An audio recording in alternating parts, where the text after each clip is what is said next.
So, hello everyone and good morning सभी को. I hope all good. So today we'll discuss about this lecture. I think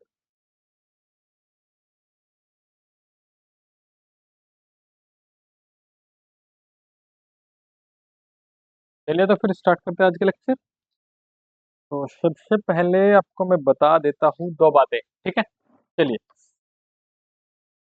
तो हमारी series है PYQ 5.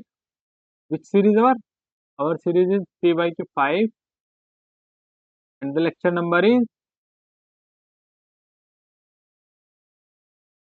अपनी series है PYQ 5 और लेक्चर नंबर है 7. ओके, तो आज हमारा 7 लेक्चर है और हम डिस्कस करते हैं 7th लेक्चर को. ठीक है, मैं फिर कह रहा हूँ आपको, this class special purpose for SSC learners and the rapid revision. क्या है, हम क्लास से करते हैं रैपिड रिवीजन. तो रैपिड रिवीजन करते हैं. कौन पाटलिपुत्र के युद्ध में चंद्रगुप्त मौर्य से पराजित हुआ था? तो वो हुआ था धनानंद. चंद्रगुप्त मौर्य से कौन हुआ था? धनानंद. और ये धनानंद वही है जिसके यहाँ पर इसने चाणक्य की शिखा को काट दिया था. किसके शिखा को काट दिया था? जिसने चाणक्य की शिखा को काट दिया था. चाणक्य ने कौन सी पुस्तक लिखी है? चाणक्य ने लिखी है कौटिल्य. सॉरी, कौटिल्य चाणक्य ने किताब अर्थशास्त्र लिखा है. सॉरी, कौटिल्य ने अर्थशास्त्र लिखा है. चाणक्य के नाम है कौटिल्य भी. इसके टाइम पीरियड पर कौन आया था? एक यात्री था जिसका नाम था मेगस्थनीज. ठीक है, जिसको कहा जाता है सेल्यूकस निकेटर का राजदूत. ये सेल्यूकस निकेटर का राजदूत था और सेल्यूकस निकेटर की पुत्री हेलिना से ही विवाह हुआ था. किसका? चंद्रगुप्त मौर्य का. मेगस्थनीज ने एक पुस्तक लिखी जिसका नाम था इंडिका. उसने भारतीय समाज और 7 वर्णों में विभाजित किया है. किसको? उस पुस्तक को. वे 7 वर्ण कौन कौन से हैं? वे 7 वर्ण है, ये उनकी ट्रिक है. ये बहुत सिंपल सी ट्रिक है. देखो कितनी अच्छी ट्रिक बनाई है. पढ़ा लेता हूँ. ट्रिक सिंपल है. PCS TW AW कुछ याद आया ना दिल्ली पुलिस वाले. तो P फॉर फिलोसोफर यानी दार्शनिक, C फॉर काउंसलर यानी कृषक, और S फॉर चरवाहा यानी शेपर्ड. ये कल्टीवेटर हो गया ना. हाँ, S फॉर द शेपर्ड, ये होगा चरवाहा.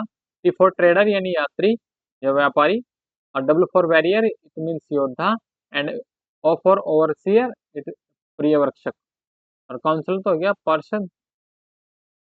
पुराणों के अनुसार मौर्य चंद्रगुप्त मौर्य मोरा के पुत्र थे. मुद्रा राक्षस, कुलहीन बताया गया है, और एक शिकारी पुत्री है मोरा.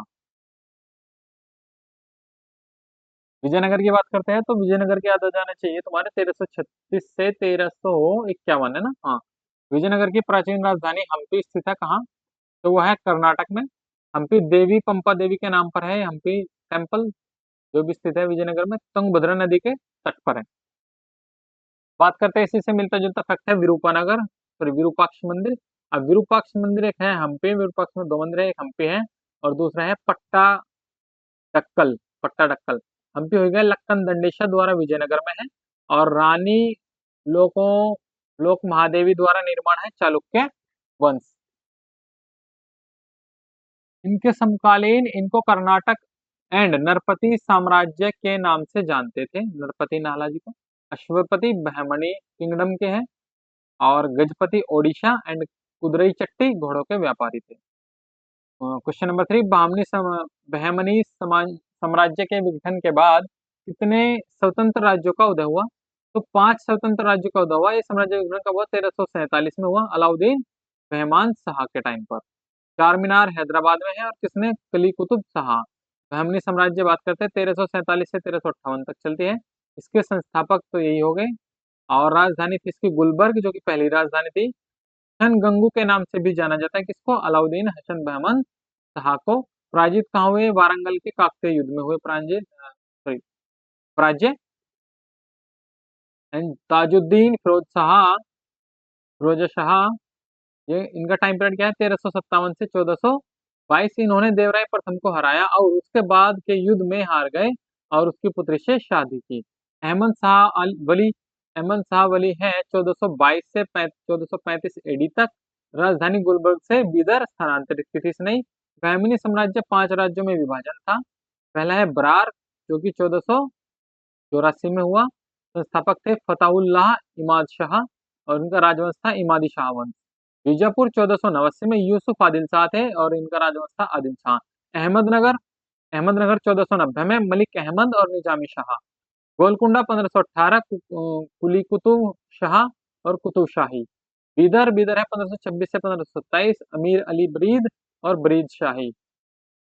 फिर नेक्स्ट गोल गुम्बद का निर्माण। तो गोल गुम्बद का निर्माण किया था मोहम्मद आदिल शाह ने,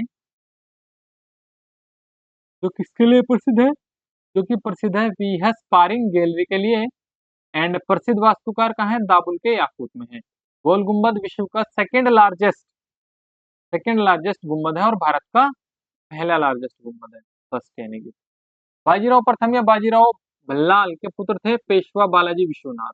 रघुनाथ राव के पुत्र बाजीराव सेकंड है, बाजीराव द्वितीय, और बाजीराव प्रथम के पुत्र कौन है, पेशवा बालाजी विश्वनाथ। इनके दत्तक पुत्र, किसके दत्तक पुत्र है, नाना साहब। 1857 की क्रांति में कानपुर से नेतृत्व किया था। मेरठ से किसने किया था बताओ, और मथुरा से किसने किया, झांसी से किसने किया, जो था।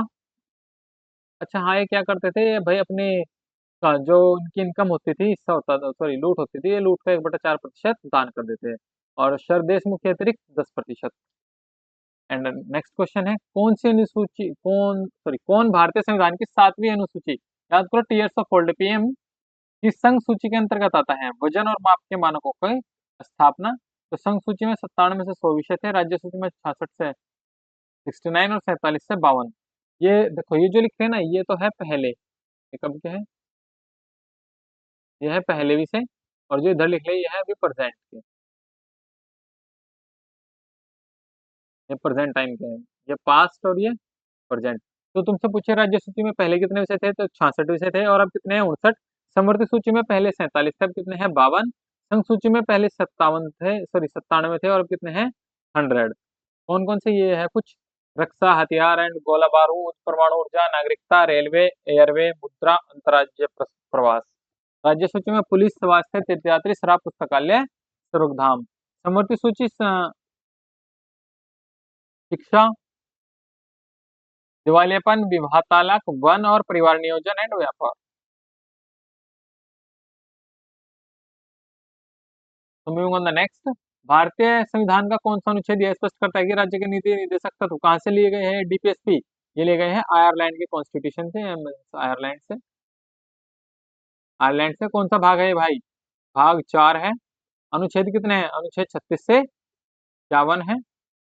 और कुछ कानून बनाने में ग्रंथ कानून इन सिद्धांतों को लागू करना राज्य का कर्तव्य होगा। अनुच्छेद 37 में कही थी ये बात। 36 में क्या कहा, राज्य की परिभाषा जो अनुच्छेद 12 के समान है।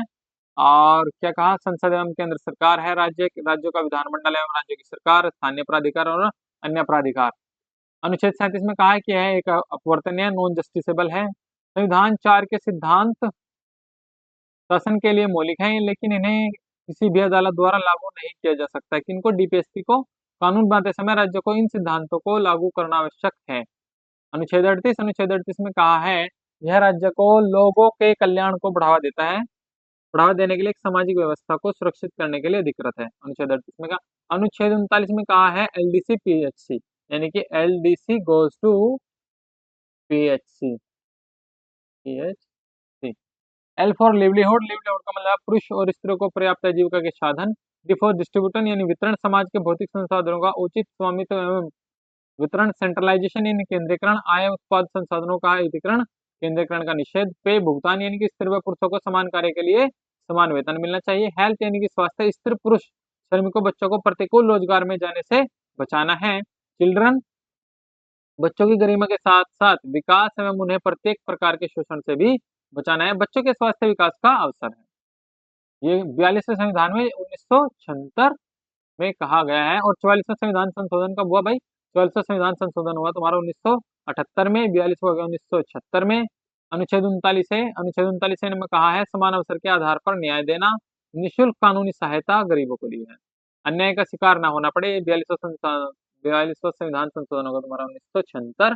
44वां हो गया 1978, और अनुच्छेद 40 क्या है, ग्राम पंचायतों का गठन है। राज्य ग्राम पंचायतों की संगठित करने के लिए कदम उठाएगा और उन्हें ऐसी शक्तियां प्रदान करेगा जो स्वशासन की इकाइयों के रूप में कार्य करने में सक्षम बनाने के लिए आवश्यक है। ये 73वां संविधान संशोधन है 1992 के द्वारा जोड़ा गया था। इसी से मेरे याद आता है मुझे 1961 में क्या हुआ है, 1961 में गोवा की स्थापना हुई है। अनुच्छेद 41 में कहा है कुछ मामलों में काम, शिक्षा और सार्वजनिक सहायता का अधिकार। अनुच्छेद 42 काम और मातृत्व अवकाश यानी कि मैटरनिटी लीव की न्याय संगत और मानवीय स्थितियों का प्रावधान, ये 42वां संविधान संशोधन 1976 में जोड़ा गया है। अनुच्छेद 43 मजदूर और श्रमिकों का निर्वाह योग्य मजदूरी। 43 है उद्योगों के प्रबंधन में श्रमिकों की भागीदारी, ये भी 42वां संविधान संशोधन 1976 में जोड़ा गया है। 43B सहकारी समितियों को बढ़ावा देना, 57वां संविधान संशोधन 2011 में जोड़ा गया है। अनुच्छेद 44 समान नागरिक संहिता सभी, हाँ इससे आगे इतना इंपॉर्टेंट है नहीं तो इसलिए नहीं। नेक्स्ट है क्वेश्चन नंबर 7, क्योंकि पूर्ण समानता असंभव है, भारतीय संविधान का अधिकार और उचित वर्गीकरण के अधीन कानून के समान संरक्षण से संबंधित करना। अनुच्छेद 14 है विधिगत शासन एवं डाइसी, एविडाइसी ने कहा है इसको विधिगत शासन। अनुच्छेद 14 क्या है, विधि के समक्ष समानता एवं विधियों का सम्मान संरक्षण। विधि के समक्ष समानता कोई भी कानून से बड़ा नहीं है, कानून सबसे बड़ा होता है, ब्रिटेन के संविधान से यह ग्रहण किया गया है। विधियों के शासन और ब्रिटेन के छोड़ो वरना लंबा हो जाएगा। विधियों के समान संरक्षण, समान परिस्थितियों में समान और असमान परिस्थितियों में असमान न्याय ही अवधारणा है, अमेरिका से ग्रहण किया गया। ये कहां से किया गया, अमेरिका से ग्रहण किया गया। अनुच्छेद 15 धर्म, मूल जाति, वंश, लिंग और जन्म स्थान के आधार पर भेदभाव का प्रतिशोध। 15(1) राज्य भेदभाव नहीं कर सकता है। 15(2) प्राइवेट व्यक्ति भेदभाव नहीं कर सकता है। दुकान, रेस्तरा, होटल, मनोरंजन, कुआं, नदी घाट, रोड आदि जगह कोई भेदभाव नहीं होना चाहिए। इस अनुच्छेद में कोई भी राज्य को महिला और बच्चों के लिए कोई विशेष प्रावधान करने से नहीं रोकेगा। इस अनुच्छेद या अनुच्छेद 29 के खंड 2 में कुछ भी राज्य को नागरिकों किसी भी सामाजिक शैक्षिक रूप से पिछड़े वर्ग की उन्नति के लिए अनुसूचित जातियों और जनजातियों के लिए कोई भी विशेष प्रावधान नहीं करेगा। अनुच्छेद 16 में कहा है कि लोक नियोजन के विशेष विषय में अवसर की समानता। धर्म, मूल वंश, जाति, लिंग, जन्म स्थान, निवास स्थान, वंशानुक्रम के आधार पर कोई भेदभाव नहीं हो सकता। अनुच्छेद 16 में कहा 16(1) में कहा है राज्य के अधीन किसी भी कार्यालय में रोजगार या नियुक्तियों से संबंधित मामलों में सभी नागरिकों के लिए अवसर की समानता होगी। 2 में कहा है कोई भी नागरिक केवल धर्म, मूल वंश, जाति, लिंग, वंश, जन्म स्थान, निवास या इनमें से किसी के आधार पर राज्य के तहत किसी भी रोजगार या कार्यालय के लिए अयोग्य नहीं होगा या उसके साथ भेदभाव नहीं किया जाएगा। अनुच्छेद 3 में कहा है इसी के तीसरे में कि इस अनुच्छेद में कुछ भी सांसद को ऐसे रोजगार या नियुक्ति से पहले उस राज्य या केंद्र शासित प्रदेश के भीतर निवास का निर्धारण करने वाला कोई कानून बनाने से नहीं रोकेगा। और 4 में कहा है इस अनुच्छेद में कुछ भी राज्य को नागरिकों के किसी पिछड़े वर्ग के समक्ष में नियुक्तियों या पदों के संरक्षण के लिए कोई प्रावधान करने से नहीं रोकेगा जिसका राज्य की राय में राज्य के तहत सेवाओं में पर्याप्त प्रतिनिधित्व नहीं है। क्वेश्चन क्रमांक 9, अंतरिक्ष में प्रवेश करने पर उल्कापिंड वायुमंडल की किस परत में जल जाते हैं, तो वह मध्यमंडल। उष्णकटिबंध, ये आप इससे पिछला जो लेक्चर है ना लास्ट यानी कि लास्ट 6 लेक्चर, आप 6 लेक्चर में देखोगे तो मैंने वायुमंडल की 5 परतों के बारे में बताया, मध्यमंडल, क्षोभमंडल, समतामंडल, वायुमंडल तो 5 है ना। यहाँ बताया मैंने 5। उष्णकटिबंधीय चक्रवात किस क्षेत्र में उत्पन्न होते हैं, तो बंगाल की खाड़ी में उत्पन्न होते हैं, अरब सागर और हिंद सागर में होते हैं। ये आई शांत क्षेत्र है, कोई बदल नहीं सकता है, यहाँ पर कोई बदल नहीं बनता है। चक्रवात, तो चक्रवात चलता है एंटी क्लॉकवाइज। विषुवत कैरोलिसिस बल होता है 0, यहाँ पर कोई चक्रवात नहीं है जिसको साइक्लोन कहते हैं, जिसका नाम है शांत क्षेत्र। अनुकूल परिस्थितियां, बड़ी समुद्री सतह, अधिक तापमान, कैरोलिसिस फोर्स 0 हो गया। ऊर्ध्वा हवा की गति में छोटे बदलाव, पूर्व मौजूद कमजोर कम दबाव क्षेत्र, pre exciting week LED area. चक्रवात निम्न दाब से बनता है, प्रति चक्रवात उच्च दाब में बनता है। चक्रवात चलता है और प्रति चक्रवात चलता है anti clockwise, north to east और साउथ टू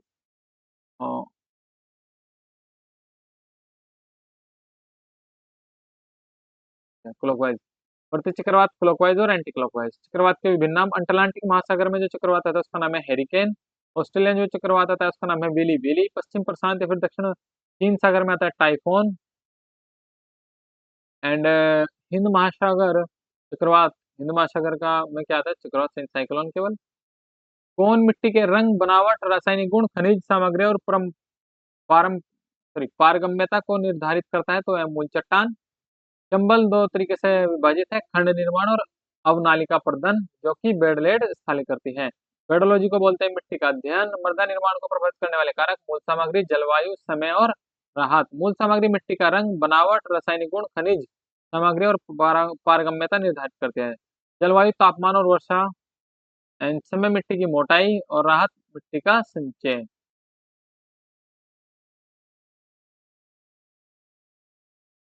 ये मृदा क्षितिज दिखाई गई है। OABCR का मतलब है O फॉर ऑर्गेनिक लेयर है, T फॉर टॉपसिल है, top soil, E for evaluation elevation layer है, S फॉर सबसॉइल है, P for parent rock and B R for bed rock. O for कार्बनिक सतह पर ह्यूमस, A फॉर सतही मिट्टी यानी ह्यूमस के साथ खनिज, और B फॉर सबसॉल यानी खनिज एवं धातु लवणों का जमाव, C फॉर मूल चट्टान आंशिक रूप से अपक्षयित चट्टान। कथनों पर विचार करके सही विकल्प चुने। तो केवल विकल्प एक सत्य है। सीमांत कर्मचारी वह व्यक्ति है जो एक वर्ष में 183 दिन या 6 महीने से अधिक काम करता है या कम काम करता है। क्वेश्चन नंबर 12 है, कौन प्रति व्यक्ति आय में गिरावट के प्राथमिक कारण का सबसे अच्छा वर्णन है, तो जनसंख्या वृद्धि में वृद्धि। गर्भाशय, आंख की परितारिका और उत्सवसनों में किस प्रकार की मांसपेशी होती है, तो होती है चिकनी मांसपेशियां। अब ये रेखित मांसपेशी और चिकनी मांसपेशियां कैसी है, तब ये भी देखो।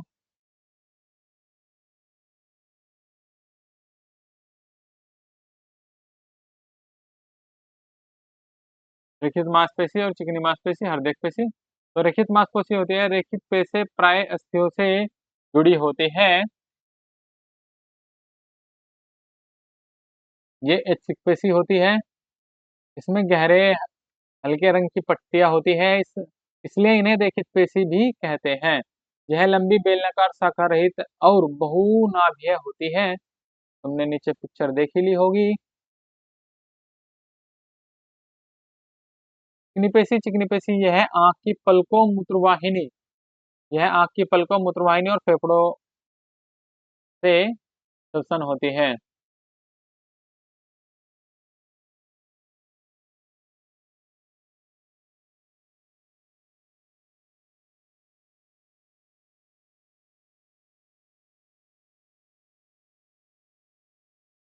यह अनिच्छिक पेशी होती है, इसमें गहरे तथा हल्के रंग की पट्टियां नहीं होती है, इसलिए इन्हें अरेखित पेशी भी कहते हैं।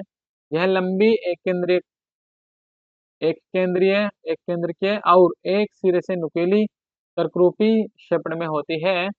हृदय पेशी यह हृदय में पाई जाती है, यह भी अनिच्छिक पेशी होती है। देखो, जो चिकनी पेशी है और हृदय पेशी, ये दोनों की दोनों कैसी होती है, ये दोनों की दोनों होती है अनिच्छिक पेशी।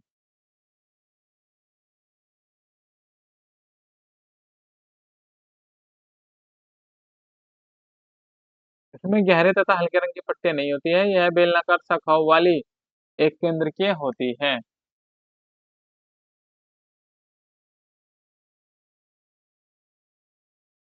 क्वेश्चन नंबर 14 है, किसी वस्तु की गति है यदि उसका वेग स्थिर एक समान गति है। एक समान गति एक समान अंतराल में चलेगी और असमान अंतराल में चलेगी, समान गति होगा। एक समान वर्षा वाली तुम्हारे अभिज्ञतम क्या V equal to sorry A R equal to V square upon R, यही होगा तुम्हारा विकेंद्र बल। वर्ताकार पथ पर केंद्र की ओर त्वरण होता है बराबर एम अर्थात वी स्क्वायर अपॉन आर। वर्ताकार पथ पर घूमते हुए पिंड की गति एक समान गति होती है, ये अदिश राशि है और ये सदिश राशि है। अदिश राशि जिसमें परिमाण होती है दिशा नहीं होती, जैसे दूरी काल। सदिश राशि जिसमें परिमाण और दिशा दोनों होती है, जैसे विस्थापन और वेग। वेग परिवर्तन की दर को हम कहते हैं त्वरण, और त्वरण होता है हमारा अंतिम वेग माइनस प्रारंभिक वेग बटे समय, मात्रक है मीटर पर सेकंड स्क्वायर। एक समान त्वरण और असमान त्वरण, अदिश राशि सदिश सदिश सदिश ये तुम्हारा हो गया दूरी चाल विस्थापन त्वरण। देखो साइंस फास्ट है अपनी, में नहीं रुकेंगे। नटवरी नृत्य किस नृत्य शैली से संबंधित है, तो यह कथक से है, और कथक कहानीकारों का नृत्य है, उत्तर प्रदेश का है, और एकमात्र नृत्य जो हिंदुस्तानी संगीत पर आधारित है। नटवरी कृष्ण का नटवर लाल अपने कृष्ण कन्हैया। भारतीय शास्त्रीय संगीत 12वीं शताब्दी में विभाजित हुआ। हिंदुस्तानी संगीत और कर्नाटक संगीत। हिंदुस्तानी संगीत उत्तर भारत, हिंदी, ब्रज, अवधी, राजस्थानी, मराठी से गाया जाता है। कर्नाटक संगीत दक्षिण भारत, संस्कृत, कन्नड़, तेलुगु, मलयालम और तमिल में गाया जाता है। कथक उत्तर प्रदेश हो गया। पुनर्जीवित वाजिद अली शाह ने किया इसको। और अवध के नवाब थे अंतिम कौन? वाजिद अली शाह। लखनऊ घराना से संबंधित है। कथक को 3 तरीके से सेलिब्रेट किया जाता है, लखनऊ घराना, जयपुर घराना और बनारस घराना। और लखनऊ घराने में कौन थे? वाजिद अली शाह फाउंडेशन। जयपुर घराने में भानोजी है। और बनारस घराने में जानकी प्रसाद है। अरे महाराज नारायण और देवी में आस्था रखो, उनका प्रसाद खाओ, विद्या मिलेगी, लखपति बनोगे और सब मंगल ही मंगल होगा। तो महाराज बिरजू महाराज, लच्छू महाराज और अछान महाराज। नारायण सोवन नारायण, देवी सितारा देवी, कामिनी अस्थाना, नालिनी अस्थाना आस्था से है। प्रसाद नारायण प्रसाद, कालका प्रसाद, ईश्वरी प्रसाद। विद्या विद्यागुरी अधगर, लखपति कुमुदनी लाखिया और मंगल अदिति मंगलदास। कुमकुम धारा रोशनी कुमारी, गोपी कृष्ण एंड रानी कृष्णा, गीतांजलि लाल और मौलिक साहा, ये इनके फाउंडर हैं, इधर जो लिखे हैं। और उत्तर प्रदेश के जरा डांस की बात कर लेते हैं। चारकुला, रासलीला, ख्याल, नौटंकी, कजरी, रामलीला, डबरा, दादरा। गुरेही किस भारतीय राज्य का लोक नृत्य है? तो गुरेही है हिमाचल प्रदेश का लोक नृत्य है। अब हिमाचल प्रदेश की बात करी तो ये ट्रिक है। नाटा घोरा अमन हिमपे राक्षसों के चोला और माला ओढ़ के सांड पर बैठकर डांग लेकर छपाछप कर रहा है। Nata for Nati dance, Jhora for Jhora या फिर झाली डांस, अमन दमन डांस, हिमपे हिमाचल प्रदेश, हिमाचल प्रदेश के है। और राक्षसों राक्षस डांस, चोला चोलम्बा डांस, माला कायंग माला डांस, सांड सांड साबू डांस, डांग डांगी डांस एंड छपा छपेली छपेली डांस एंड छपाछप छम डांस। झारखंड, झारखंड में है तुम्हारा कर्मा। कम है, झारखंड का डांस है तुम्हारे कर्मा। कर्मा, पाइका, फगुआ, मंडारी, मंदारी, डोमकच, झुमेऊ, छऊ, घुमटा। छऊ तुम्हारा 3 तरीके से सेलिब्रेट किया जाता है। पश्चिम बंगाल का नृत्य है गंभीरा, पुरुलिया छऊ, तुसु और भाड़ू रामपा। कर्नाटक की बात करते हैं तो कर्नाटक के है यश बोला, कम कर साले, डाल भूत बनाकर, नागमंडली लेकर सारी वीरता खत्म कर देंगे। यक्ष फॉर यक्षगान, कारघा, वीरगत से, डोलू कुनीथा, वोलक, कमसाले, भूत आराधने, नागमंडल। तो मुझे बताओगे कर्नाटक में से ईयरली फेस्टिवल कौन सा है इन कमेंट सेक्शन में। तो moving on the next question and the question number 17। किस विटामिन की कमी से रिकेटस रोग होता है? यानी सूखा रोग होता है विटामिन डी की कमी से। पानी में घुलनशील है vitamin C and vitamin B. आप याद रखो कीड़ा, याद कर लो कीड़ा, विटामिन कीड़ा, बस कीड़ा। के फॉर विटामिन के, vitamin E, D for vitamin D और ए फॉर विटामिन ए। तो ये है वसा में सोल्यूबल, मतलब घुलित विटामिन। ये है वसा में घुलित विटामिन। वसा का मतलब है जैसा ऑयल होगा, ऑयल में vitamin A, vitamin D, vitamin E और विटामिन के। आप मुझे बताओ विटामिन सी का रासायनिक, चलो सबके नीचे लिख रखे हैं और वो भी लिख रखे हैं, क्या बोले, वीकनेस भी लिख रखे हैं इनके। तो विटामिन बी और विटामिन सी हो गया आपका पानी में घुलनशील विटामिन। कीड़ा कभी भी पानी में नहीं तैरेगा। तो विटामिन ए का रासायनिक नाम है रेटिनॉल और उसकी कमी से होती है हमें रतौंधी। विटामिन डी का नाम है कैल्सिफेरॉल और इसकी कमी से रिकेटस या फिर सूखा रोग या फिर जिसको बोलते हैं हम एस्टियोमलेशिया। विटामिन ई है तुम्हारा टोकोफेरोल्स, बांझपन, मांसपेशियों में कमजोरी, ये इनके विटामिन ई की कमी होती है। विटामिन के का नाम है रासायनिक तुम्हारा केमिकल नेम है फाइलोक्विनोन, ये रक्त का थक्का नहीं बनता है। विटामिन सी है एस्कोर्बिक एसिड, यहाँ की कमी से स्कर्वी रोग होता है। And question number 18। कौन सा उपन्यास जॉर्ज आखेल द्वारा लिखा गया है? तो वह एनिमल फॉर्म। गर्व और पक्षपात जॉन एस्टिन की पुस्तक है। भारतीय जनगणना 2011 के अनुसार भारत में पुरुष और महिला साक्षरता दर के बीच का अंतर है 16.66%। साक्षरता दर है 6 वर्ष की उम्र, 6 से ऊपर की उम्र यानी कि 7 या उससे ऊपर की उम्र। इसका मतलब है कि 6 या 7 साल से बच्चे के ऊपर जो इस उम्र से ज्यादा के बच्चे हैं और स्टडी करते हैं उनको लिटरेसी रेट में काउंट किया जाता है, जो लिख सके और या पढ़ सके। यदि कोई कक्षा 8 का बच्चा है और वो पढ़ सकता है लिख सकता है तो उसको भी साक्षरता दर में काउंट किया जाता है, अर्थात लिटरेसी रेट में गिना जाता है। तो 2001 में थी 64.83%, 2011 में थी 74.04%। और इसी के अधीन हमने देखा कि 2001 से 2011 तक का कितनी वृद्धि हुई, 9.2% की वृद्धि हुई, जिसमें मेल थे तुम्हारे 82.14% और फीमेल थी 65.46%। इनके बीच का अंतर है 16.66% और वही तुम्हारे क्वेश्चन का आंसर है। पुरुष और महिला साक्षरता दर में सबसे अधिक अंतर वाला राज्य राजस्थान 27.8%, दूसरा है झारखंड। पुरुष और महिला साक्षरता दर में सबसे कम अंतर वाला राज्य मेघालय और सेकंड है केरल। बात करते हैं थोड़ी सी और अभी राज्य में केरल हो गया तुम्हारा 94%। अच्छा एक मिनट अभी क्वेश्चन अपडेट हुआ है। ये तो है बात केरल की, इससे पहले की, और यदि मैं अभी प्रेजेंट की बात करूं तो प्रेजेंट में है आपका मिजोरम। कौन सा है? मिजोरम। वहां के चीफ मिनिस्टर ने कसम खाई है कि मैं एक भी बच्चे को अनपढ़ नहीं छोड़ूंगा, अर्थात वहां की लिटरेसी रेट हो गई है 96%। सबसे कम आपका बिहारी है 61.81%। और अरुणाचल प्रदेश दूसरे नंबर पर है जिसकी लिटरेसी रेट है 65.38%। यूटी यानी यूनाइटेड टेरिटरी लक्षद्वीप है 91.85%। दादर नागर हवेली न्यूनतम पर है। जिला है तुम्हारा सरचिप जिला जो कि मिजोरम में ही है। ये आ गया ना मिजोरम, यहाँ की लिटरेसी रेट है 98%। ये जिला है सरचिप, यहाँ पर 98% लोग 100 में से पढ़े हुए हैं। अलीराजपुर सबसे कम है जो कि मध्य प्रदेश में है। खैर अपना उत्तर प्रदेश बच गया, वरना ये भी आ जाता। साक्षरता दर अभी केरल की है तो अभी इसकी जगह आएगी मिजोरम। देखो पहले था मिजोरम, लेकिन पहले था केरल, अब मिजोरम को हो गया 96%। अब ये चीन ऐसा हो जाएगा सर्वाधिक।